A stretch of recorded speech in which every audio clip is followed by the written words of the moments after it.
Selamat pagi Bapak Ibu dan saudara-saudaraku. Semoga kita semua sudah bangun pada pagi ini dengan sejahtera Tuhan dan telah siap untuk melanjutkan aktivitas kita. Senang sekali kita berjumpa melalui renungan pagi. Bacaan kita pagi ini dari Keluaran pasal 2 ayat 11 dan 12 demikian. Pada waktu itu ketika Musa telah dewasa, ia keluar mendapatkan saudara-saudaranya untuk melihat kerja paksa mereka. Lalu dilihatnya seorang Mesir memukul seorang Ibrani, seorang dari saudara-saudaranya itu. Ia menoleh ke sana, ke sini, dan ketika dilihatnya tidak ada orang, dibunuhnya orang Mesir itu dan disembunyikan mayatnya dalam pasir. Rancanganmu bukanlah rancanganku. Saudaraku, tidak begitu mudah untuk memahami dan mengerti apa yang kita lakukan sekalipun baik, belum tentu adalah kehendak Tuhan. Kadang apa yang kita anggap baik belum tentu tindakan yang tepat. Dan rupanya itulah yang terjadi pada Musa ketika ia sudah berumur 40 tahun. 40 tahun telah menjadi anak angkat putri Firaun. Segala kemewahan telah dinikmatinya, namun ada yang tak berubah pada dirinya. Pada usia kanak-kanak ketika masih dalam pengasuhan ibu kandungnya Yokebed, ternyata ia telah dididik untuk mengetahui identitasnya sebagai orang Ibrani. Dalam kesadaran itu, Yokebed yang takut akan Allah, walaupun sebentar hidup bersama putranya Musa sebelum diserahkan kepada ibu angkatnya, tapi telah berhasil mempengaruhi hidup Musa. Apa yang ia dapatkan pada masa kanak-kanaknya ternyata tak menyimpang dari jalan itu. Terbukti 40 tahun kemudian, ia masih menganggap bahwa orang Ibrani adalah saudara-saudaranya.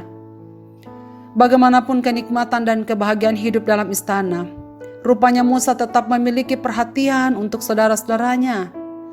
Dalam ayat yang kita baca pagi ini, dengan sengaja mengunjungi saudara-saudaranya dan melihat keadaan mereka yang sedang dipaksa untuk bekerja, namun di luar rencana. Ternyata pemandangan yang pertama ia lihat adalah perkelahian seorang Ibrani dan seorang Mesir.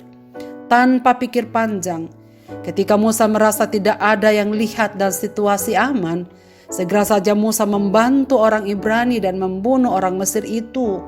Mayatnya disembunyikan di bawah pasir. Keesokan harinya ia keluar lagi. Ternyata hal yang sama ia dapatkan.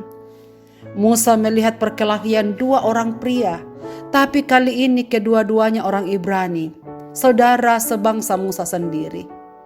Lalu hanya dengan teguran, "Mengapa engkau memukul temanmu?" Jawabannya yang membuat Musa ketakutan. "Siapakah engkau yang mengangkat engkau menjadi pemimpin dan hakim atas kami? Apakah engkau akan membunuh aku sama seperti engkau membunuh orang Mesir kemarin?" Saudara sekalian, rupanya Musa terlihat kemarin. Musa menjadi takut sebab sekarang sadar bahwa perbuatan membunuh yang dilakukannya kemarin adalah sesuatu yang keliru. Walau maksudnya baik membantu sebangsanya. Dan benar saja karena peristiwa ini Firaun berencana untuk membunuh Musa. Musa akhirnya lari ke Midian. Kini ia hidup dengan kehidupan yang sama sekali berbeda dengan 40 tahun sebelumnya dalam lingkungan kerajaan.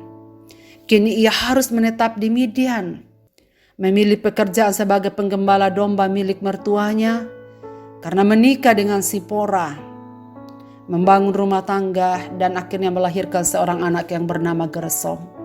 Saudara-saudaraku, kesediaan Musa untuk memihak kepada umat Allah dan membela orang Ibrani yang sedang ditindas sebenarnya menunjukkan imannya kepada Allah. Sayangnya, keberpihakannya dengan cara yang salah dengan tindakan pembunuhan. Akhirnya Musa harus merasakan akibatnya, keluar dari istana dan bangsanya pun menolak dia. "Siapa yang mengangkat engkau menjadi pemimpin dan hakim atas kami?" Memang betul, saatnya akan tiba. 40 tahun kemudian, Musa akan menjadi pemimpin besar bangsa Israel.